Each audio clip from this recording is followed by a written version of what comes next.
Hey guys, this is Locke. This is my in-depth review of Asta. Asta is a lot better than I initially gave her credit for. I will go into the reasons why, and I will compare her directly with Tingyun, which I think is her main competition for a slot when you're looking at who you're going to invest in. I'll talk about the differences, the advantages, and disadvantages of her compared to Tingyun, and hopefully that will give you some enough information for you to make a decision on if you want to invest in Asta or not. So a lot of people look at her talent and think that this is where her main strength lies. It actually is not. I think there's another reason why she's where her true strength lies. But take a look at her talent anyway. So her talent basically increases the attack of all her allies by the number of stacks of charging she has.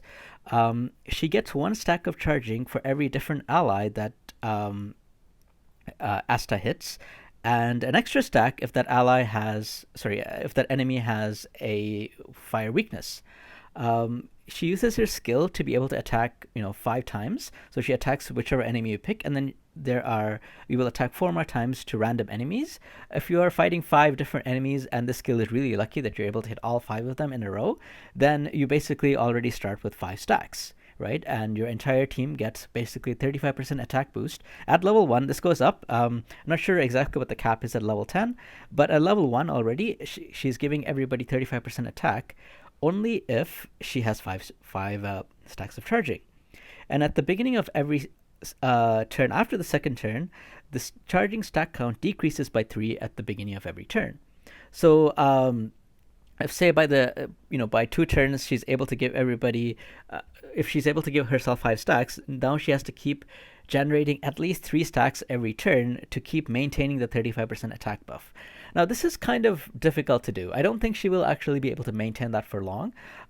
Even if there is a lot of enemies, what are the chances that she's going to be able to hit a lot of them with this skill, right? Because it is random. You might even end up hitting like 2 enemies over the 5 times with the skill. And you also have to keep on using your skill points, right? Usually you want to save your skill points for your main damage dealer, or sometimes when you're healer or shielder. So if you're using skill points on this support unit, that's not really such a good idea in my opinion, because it's just too expensive. You need a way to regen your skill points. So this talent and this skill, in my opinion, is not really the main focus of Asta. And if you're thinking, if that's all you're thinking about, if you're like, hey, she can give a decent attack boost, but it's going to be hard to maintain, so I'm not going to invest in her. Yeah, you're right. That's really not a reason why you should be investing in her, because that's not her main strength. Her main strength actually comes from her ultimate.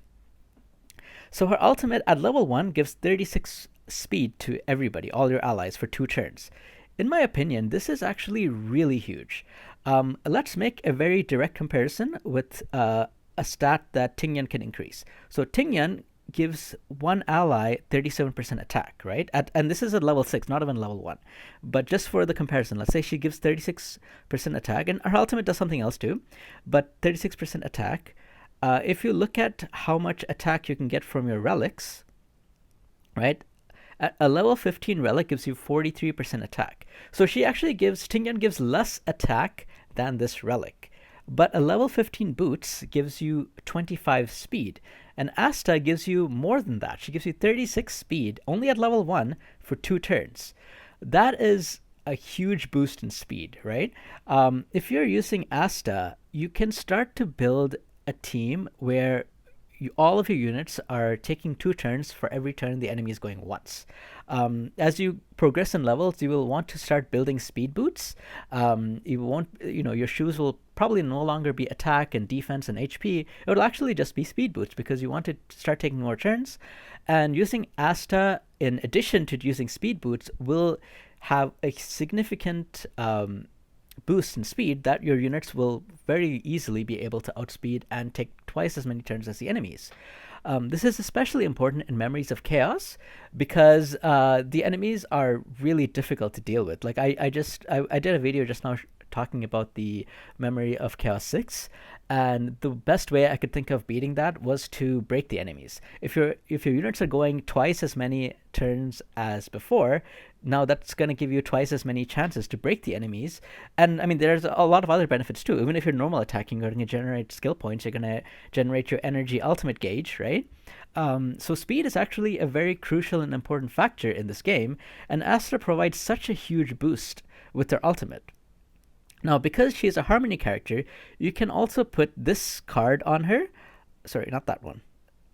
This one. The Dance, Dance, Dance ability, which whenever she uses the ultimate, she increases the ally's action gauge by 16%. I think this is at level 1. No, sorry, it is level 1. So again, that along with her ultimate, which is going to increase everyone's speed significantly, and then the Dance Dance Dance card is going to also additionally push up their gauge. You can see how easy it is for you to start overtaking your enemies in turns, right? You're going to get 2 times the number of turns. And what I found with the turn counter, it's a bit weird. I don't exactly know how it's calculated. Maybe it's like every one enemy's turn or something. But I'm not exactly sure what the turn counter how it works.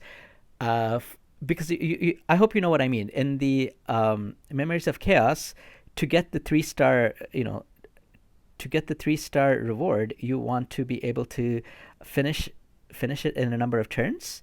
I'm trying to find where it says it, but yeah, basically you want to finish it in a number of turns. I'm not sure exactly what counts as one whole turn, but having higher speed and taking more turns within that one turn will also enable you to complete your objectives faster, right? So if you are thinking about Asta as a kind of, inconsistent damage boost, yeah, you're right. She is actually totally lackluster compared to Tingyun or even Bronya. But if you're thinking about her in terms of speed, then I think this is actually even more important than giving everybody a little bit higher attack. Now, I have to say that maybe I made a little bit of unfair in comparison to Tingyun because I only talked about her skill, which increases her attack. Her ultimate also increases the target's damage quite significantly by, say, 35%, and also gives them more energy as well. So, sure, she does increase the attack of a specific ally and help them to do a lot more damage. But in my opinion, I think that it's more important as you get progress later into the game to take more turns than the enemies, because I think that is what is going to be able to help you to beat these Memories of Chaos stages that are, as they come up, that are harder. And one good thing about Asta compared to Tingyan is the way that you're going to put relics on her. See, with Tingyun, you actually want to kind of put some kind of attack relics. You want her attack to kind of be a little bit high, because her skill scales off of her attack. If you want to give a 37% attack to your ally, that is capped up to 20% of Tingyun's current attack. You don't actually have to put so much into her attack, but you need to put a little bit. But with Asta, there is no need to invest in her attack at all. You can actually go a full defensive build. You can put energy regeneration rope on her. You can put energy regeneration sets. And then you can put into all her health and defense. You don't need to go attack into her at all. So it's actually going to be easier for her to keep her alive on the field than Tingyun. And we all know how often the enemy prioritizes Tingyun for some reason. It's like she has a lot of aggro, and it's hard to keep her alive sometimes.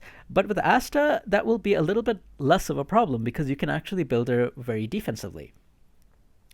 Furthermore, I talked about why this skill is not so great at keeping her attack boost up, but it actually could be useful for breaking the enemy, because if there's only one enemy left and you use the skill, that means it's going to hit them 5 times. And if it hits them 5 times, that means it's going to break their gauge a lot more than an attack that only hits them once or twice, right? So if there's only one enemy left and you're attacking them, with this skill, expect their gauge to be broken a lot faster than other units that are only attacking once. So keep that in mind. That's not as big an advantage, but still a little bit extra that Asta has going for her. One, in my opinion, disadvantage for Asta is her element, because I think that there are quite a bit of fire options that you're not really looking to invest in fire units anyway. Like, for example, your Trailblazer most likely is going to be fire. I mean, I have her at physical right now, but you'll probably want to be using her at fire most of the time because the fire Trailblazer is actually really, really good. You also have Hook that a lot of people already have invested in because it is the main fire damage dealer of all the options that are available right now. So a lot of people have invested in Hook already because she does a lot of single target damage. She's very good at it.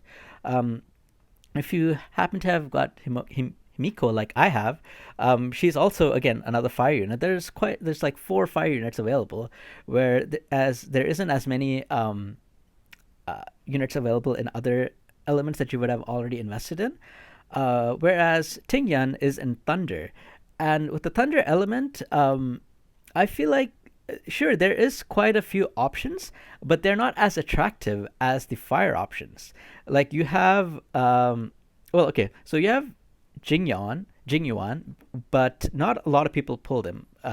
If you have pulled him, you probably already invested in him, so you're already using him as your main Thunder option. But if you don't have him, the other Thunder options are not units that people typically go for. Like Serval isn't somebody that a lot of people have invested in. If you have, I mean, that's great. You have a great Thunder option. Arlen is not such a good Thunder option, to be honest. And so I don't really know anybody. Maybe there are people that just really like the unit, and so you're investing in him. But it's more likely that I would find people that have invested in Hook than people that have invested in, Arlen or even Serval. So because of that, you're looking at your roster and you're saying, well, I already have, 1 or 2 good fire options. I'm sure everyone already has the Trailblazer, which, is fire automatically anyway, as soon as she completes the Bella Bog storyline. So you already have decent fire options. You might not really have decent thunder options. So just based on that fact, you might say, hey, you know what? I really need thunder, so I'm going to go for Tingyan because she's thunder. And that's fair, that's valid. You do need units of every element. So I feel like that the element of Asta is actually one of her biggest weaknesses.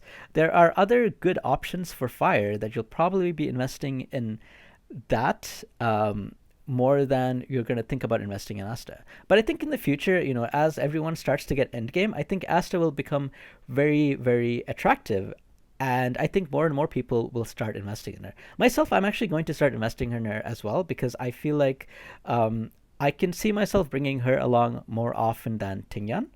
Um, because I think that being able to take multiple turns within a turn is probably what I will want to do in Memories of Chaos as I start getting higher and higher levels. Um, and with her, she's gonna have a very high speed. Obviously, I'm going to be putting speed boots on her, so her speed is going to be very high. And most of the time, I'll probably just be using their basic attack to make sure that I keep regenerating the skill points, so that my entire team can keep, using skills that they need to. If I am using this most of the time, I'm actually depriving my whole team of skill points because I will not have enough units to be doing their normal attacks to regenerate that skill point that I need. So I hope that this review has helped you, at least given you some insight on Asta and gotten you to start thinking about when you should invest. I think everyone should at some point start investing in her as you're getting to endgame. But I think the main question is when. When should I start investing in her? I think at least until you get to Memories of Chaos, maybe Memories of Chaos 6. Before that, you probably could get away with using other units. But I think after Memories of Chaos 6 and onwards, I think it's a good time to start investing in her.